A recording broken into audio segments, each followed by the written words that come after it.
یہی شیطان ہے، اسی شیطان کی وجہ سے کئی ساری قومیں تباہ ہوئی، بہت ساری قومیں شیطان کی وجہ سے تباہ ہوئی ہیں۔ یہی شیطان تو تھا، یہی ابلیس تو تھا کہ حضرت آدم علیہ السلام اور حوا کو جنت سے نکلوانے کا سبب بنا، اور اسی طرح قوم نوح علیہ السلام کو غرق کروایا اسی شیطان نے، اور اسی طرح قوم عاد اور سمود کو آندھی اور طوفان کی وجہ سے ان کی تباہی ہوئی، اسی شیطان کی وجہ سے حضرت صالح علیہ السلام کی قوم ایک چیخ سے ہلاک کر دی گئی اسی شیطان کی وجہ سے، اور اسی طرح قوم فرعون غرق ہوئی اسی شیطان کی وجہ سے، اور مشرکین مکہ یعنی بدر کے میدان میں رسوا اور ذلیل ہوئے اور جہنم ان کو رسید کیا گیا اسی شیطان کی وجہ سے۔ تو یہ جو شیطان ہے نا،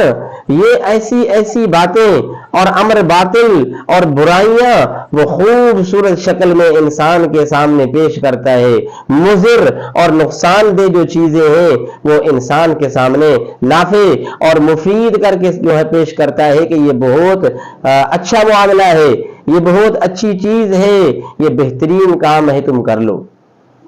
برائی کے کاموں کو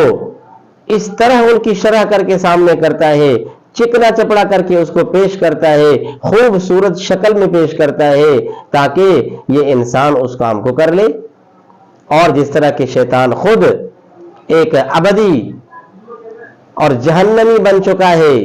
اسی طرح وہ چاہتا ہے کہ دوسرے لوگ بھی اس کے ساتھی بن جائیں۔ تو اس سے بچنا ہے، شیطان کی پیروی نہیں کرنی ہے۔ جو دن رات شیطان اور اس کے ساتھی یہ کوشش میں لگے ہوئے ہیں، اس جد و جہد میں لگے ہوئے ہیں کہ انسانوں کی عقلوں کو مسخ کر دیں اور ان کو جہنم کے راستے پر ڈال دیں۔ تو بھائیو، اس سے بچو، شیطان ہمارا دشمن ہے، واضح طور پر دشمن ہے انسان کا۔ اس لیے ہمیں اللہ کے رسول کی اطاعت کرنی ہے، رحمان کی اطاعت کرنی ہے، شیطان کی اطاعت نہیں کرنی، شیطان کی بات نہیں ماننی، بلکہ اس کی ہر بات کو مسترد کرنا ہے،